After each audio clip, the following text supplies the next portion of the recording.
আসসালামু আলাইকুম। এখন দেখবেন সংবাদ শিরোনাম। 12 ফেব্রুয়ারি বৃহস্পতিবার হবে সংসদ নির্বাচন ও গণভোট।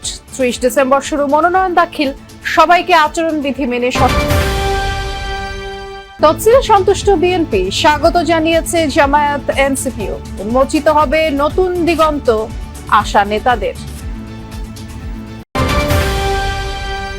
ভোটে জয়ী হলে দল নয়, জনগণের সরকার গঠন করবে বিএনপি, মন্তব্য তারেক রহমানের। মিথ্যা বলে দেশবাসীকে বিভ্রান্ত করছে কেউ কেউ।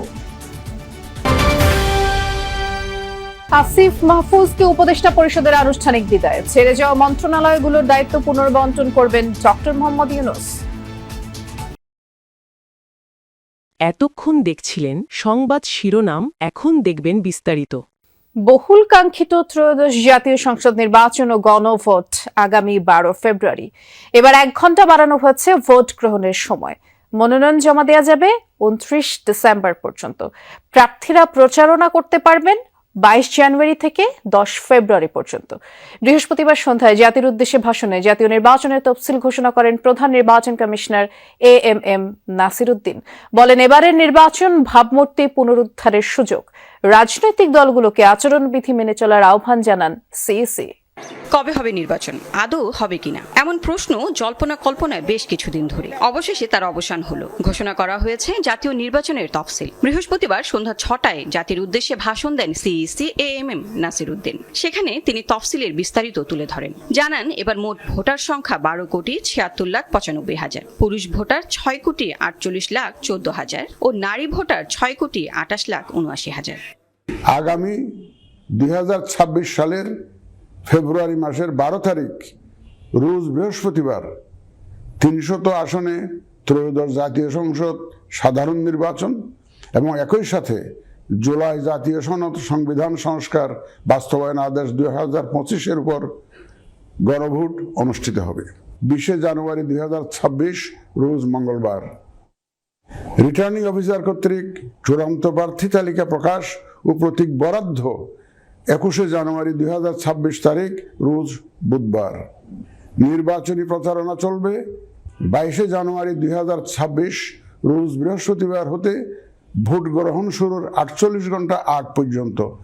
তফসিলে মনোনয়নপত্র জমা দেওয়ার সময় দেওয়া হয়েছে 18 দিন। প্রার্থীরা 19 দিন সময় পাবেন প্রচারণার জন্য। এবার অনলাইনে মনোনয়নপত্র জমা দেওয়ার পদ্ধতি বাতিল করেছে ইসি। বাড়ানো হয়েছে জামানত। হলফনামায় মিথ্যা তথ্য দিলে বাতিল হবে প্রার্থিতা ও সংসদ সদস্য পদ। প্রার্থী ও দলগুলোর তফসিল নিয়ে সন্তুষ্ট বিএনপি। এই ভোট রাজনীতির ইতিহাসে বড় ঘটনা বলে জানিয়েছেন বিএনপি মহাসচিব মির্জা ফখরুল ইসলাম আলমগীর। বলেছেন, সিইসির ঘোষণায় আশ্বস্ত জনগণ, এবারে ভোটের অধিকার বাস্তবায়ন হবে। তফসিল ঘোষণাকে স্বাগত জানিয়েছে জামায়াত, তবে দলটির মুখপাত্র জানিয়েছেন 8 দলের সঙ্গে বৈঠক করে পরবর্তী কর্মসূচি জানাবেন তারা। আর এনসিপি বলছে, এই নির্বাচনের মধ্য দিয়ে নতুন একটি অধ্যায় শুরু হবে। তবে সরকার, ইসি ও আইন শৃঙ্খলা বাহিনীর সক্ষমতা ও স্বচ্ছতা কাটিয়ে ওঠার আহ্বান জানানো হয়। নির্বাচনের যে তফসিল ঘোষণা হয়েছে তাতে আমরা মোটামুটিভাবে সন্তুষ্ট। শব্দের একটা অত্যধিক ওদিক থাকতে পারে, সে বিষয়গুলো আমি খুব বেশি বড় করে দেখি না।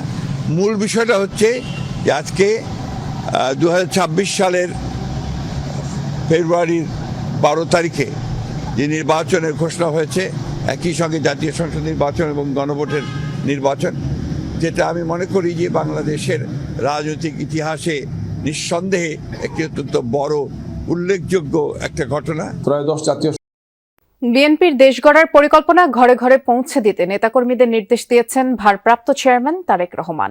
বলেছেন, ভোটের মাধ্যমে ধানের শীষের পক্ষে জনগণের রায় আনতে হবে।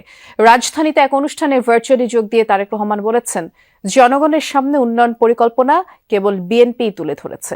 আর দলের নেতাকর্মীরা সক্রিয় না হলে দেশের অস্তিত্ব সার্বভৌমত্ব হুমকির মুখে পড়বে বলেও শঙ্কা প্রকাশ করেন বিএনপির ভারপ্রাপ্ত চেয়ারম্যান। বিএনপির 31 দফা কর্মসূচির বাইরে দক্ষ পেশাজীবীদের সমন্বয়ে জনগণের জীবন ঘনিষ্ঠ 8টি পরিকল্পনা প্রস্তুত করেছে বিএনপি। রাজধানীর খামারবাড়ির কৃষিবিদ ইনস্টিটিউশন মিলনায়তনে দলের দেশ গড়ার সেই পরিকল্পনা তুলে ধরা হচ্ছে দায়িত্বশীল নেতাকর্মীদের সামনে, যা বাস্তবায়িত হলে সমাজের প্রতিটি শ্রেণী পেশার মানুষ উপকৃত হবেন বলে মনে করে বিএনপি। আমি 1 বছর আগে বলেছিলাম যে এই নির্বাচনটি আমরা যত সহজ ভাবছে অ্যাকচুয়ালি নির্বাচনটি তত সহজ নয়। কর্মসূচির পঞ্চম দিনের সমাপনী অধিবেশনে যোগ দিয়ে দলটির ভারপ্রাপ্ত চেয়ারম্যান তারেক রহমান বলেন, বিএনপি কোনো স্বপ্ন দেখাচ্ছে না, পরিকল্পনা করছে। যে আমার মা, আমাদের সকলের নেত্রী দেশনেত্রী খালেদা জিয়ার শারীরিক কি অবস্থা, বা এটা বলে আমি আমার নিজের কষ্টের কথাই বলতে পারতাম আপনাদের কাছে, আমি কিন্তু সেটা আপনাদের সামনে তুলে ধরছি না। দেশকে সামনের দিকে এগিয়ে নিয়ে যাওয়ার যে মৌলিক পরিকল্পনাগুলো, মৌলিক বিষয়গুলো, এগুলো বিএনপি ছাড়া আর কে বলছে? কেউ বলছে না। কিন্তু আর মানুষকে এর পক্ষে মানুষকে সচেতন করতে হবে এবং সচেতন করার মাধ্যমে মানুষের রায় আনতে হবে নির্বাচনের দিন, ভোটের দিন। কিন্তু বিএনপির যাবতীয় পরিকল্পনা বাস্তবে রূপ দিতে হলে জনসমর্থন প্রয়োজন। সেজন্য নেতাকর্মীদের উদ্যোগী হওয়ার তাগিদ দিয়ে ঘরে ঘরে, মাঠে মাঠে যাওয়ার আহ্বান জানান তারেক রহমান। জনগণের প্রতিনিধিত্ব করতে হবে, জনগণ যাতে আস্থা রাখতে পারে আমাদের উপরে, আমাদেরকে সেভাবে নিজেদেরকে গড়ে তুলতে হবে। মিটিং করে করে বললে হবে না, ছোট ছোট গ্রুপ করে ঘরে। শান্তিপূর্ণ নির্বাচন উপহার দিতে চায় অন্তর্বর্তী সরকার। উপদেষ্টা পরিষদের বৈঠক শেষে ফরেন সার্ভিস একাডেমিতে প্রেস ব্রিফিংয়ে এমন আশাবাদ প্রকাশ করেছেন প্রেস সচিব শফিকুল আলম। জানিয়েছেন, শিগগিরই পদত্যাগ করা 2 ছাত্র উপদেষ্টার মন্ত্রণালয় পুনর্বণ্টন করবেন প্রধান উপদেষ্টা ডক্টর মোহাম্মদ ইউনূস। এদিকে উপদেষ্টা রিজওয়ানা হাসান বলেছেন, সংস্কারের আইনি কাঠামো করে দিয়েছে অন্তর্বর্তী সরকার, কতটা বাস্তবায়ন হবে তা নির্ভর করবে নির্বাচিত সরকারের উপর। জাতীয় নির্বাচনের তফসিল ঘোষণার দিনে উপদেষ্টা পরিষদের বৈঠক যোগ দেন পদত্যাগপত্র জমা দেয়া 2 ছাত্র উপদেষ্টা আসিফ মাহমুদ সজীব ভুইয়া ও মাহফুজ আলম। তাদের সম্মানে ধন্যবাদ প্রস্তাব পাঠ করা হয়। আয়োজন করা হয় বিশেষ মধ্যাহ্নভোজের।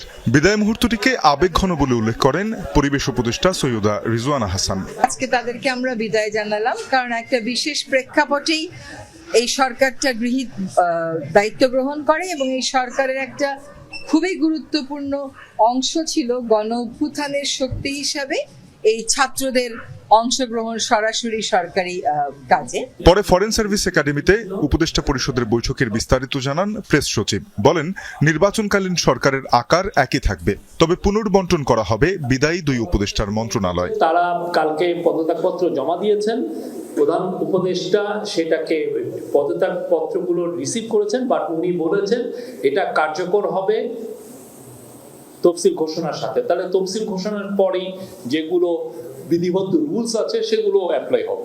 প্রেস সচিব জানান, মাইলস্টোন ট্র্যাজেডিতে নিহত 36 জনের পরিবার 20 লাখ করে টাকা পাবে। আহতদের এককালীন 5 লাখ টাকা ও ফ্রি চিকিৎসা দেওয়ার সিদ্ধান্ত নিয়েছে উপদেষ্টা পরিষদ।